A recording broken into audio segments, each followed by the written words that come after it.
ముఖ్యంగా మీకు ఒక అంటే ఈ ప్రభుత్వంలో ఉన్నటువంటి ప్రముఖ అధికారులు, రెవెన్యూకి సంబంధించినటువంటి ప్రిన్సిపల్ సెక్రటరీ కానీ, లేదా దానికి సంబంధించినటువంటి ఇరిగేషన్ డిపార్ట్మెంట్కి సంబంధించినటువంటి డిఈ గారు కానీ, లేదా సంబంధించినటువంటి ఆ జిల్లా కలెక్టర్ గారు కానీ చెప్పినటువంటి విషయాల్ని ఒకసారి మీకు వారు మాట్లాడినటువంటి మాటలను ప్లే చేసి వినిపిస్తాను. ఒకసారి మీరు అందరూ కూడా మీ ద్వారా ప్రజలు వారు ఏ మాటలు చెప్పారో, వీరు ఏ రకంగా స్పందించారో అనేటువంటి దానికి, ఈ ప్రభుత్వం ఏ రకంగా స్పందించినటువంటి దానికి ఒక ఉదాహరణ తెలుస్తుంది అనేటువంటి ఉద్దేశంతో మీ ముందుకి వారు మాట్లాడినటువంటి మాటలన్నింటినీ కూడా ఒకసారి మీ ముందు ప్లే చేస్తాను. ఒకరోజు ముందు దీంట్లో వస్తుందనేది మాకు తెలిసింది. అంటే అప్రమత్తం ఉన్నారు టు సమ్ ఎక్స్టెంట్. వాళ్ళకి మనము కొంతవరకు ఒక మన అడ్మినిస్ట్రేషన్ కి మాత్రం ఇది అప్రమత్తం చేయడం జరిగింది. కానీ ఇప్పుడు ఇష్యూ ఏమిటంటే మనం ఎంత 2 lakh కంటే ఎక్కువ ఫ్యామిలీస్ కోసం మాట్లాడుతున్నాం. Now at any rate evacuation చేయాలన్నా, సపోజ్ మనకి ఇది తెలుస్తుంది అయినా ఇప్పుడు మోర్ దెన్ 24 hours బిఫోర్ మనం చెప్పలేము. ఇలాంటి సిచ్యువేషన్లో ఇంత పెద్ద మొత్తంలో ప్రజల్ని తరలించడం ఎంతవరకు పాసిబుల్ అనేది కూడా మనం చూసుకోవాలి. అటు వాటర్ వదిలిన తర్వాత ఇది సిటీలోకి వెళ్తుందన్న తర్వాత మెకానిజాన్ని అలర్ట్ చేశారా సార్? గవర్నమెంట్ చెప్పారా ఈ వాటర్ వస్తుందని చెప్పారు. ఇప్పుడు ఏ టైంలో అలర్ట్ చేశారు సార్? మేము శనివారం మా ఈ గారు, ఎస్సీ గారు, కలెక్టర్కి వాళ్ళకి అందరికి చెప్పాను. నేను కూడా ఎంఆర్ఓ వాళ్ళకి ఫోన్ చేసి చెప్పాను శనివారమే. ఇలా ఏ టైంలో చెప్పంటారు సార్? మేము శనివారం మా వాళ్ళు ముందే చెప్పారంట.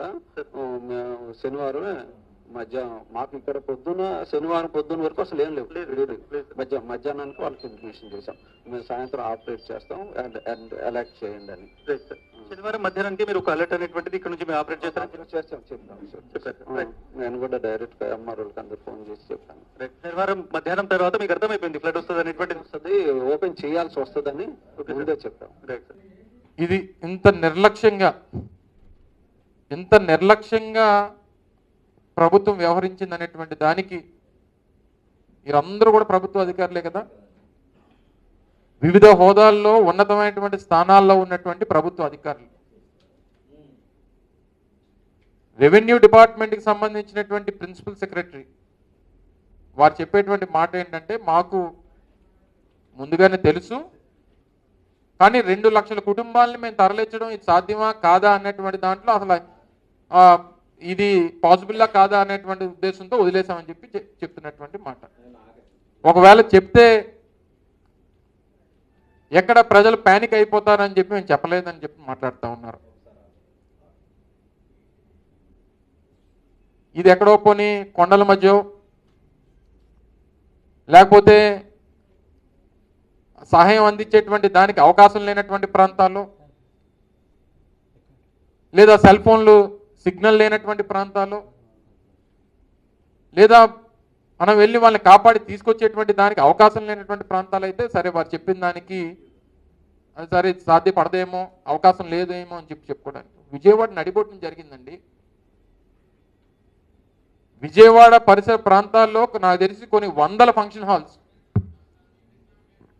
కొన్ని వందల కమ్యూనిటీ హాల్స్, అనేక రకాలైనటువంటి కళ్యాణ మండపాలు, హోటల్స్ కొన్ని వందలు ఉన్నాయి. సరే 2 లక్షల మంది కాదు, కొన్ని 1 లక్ష మందిని కాపాడాలి కదా.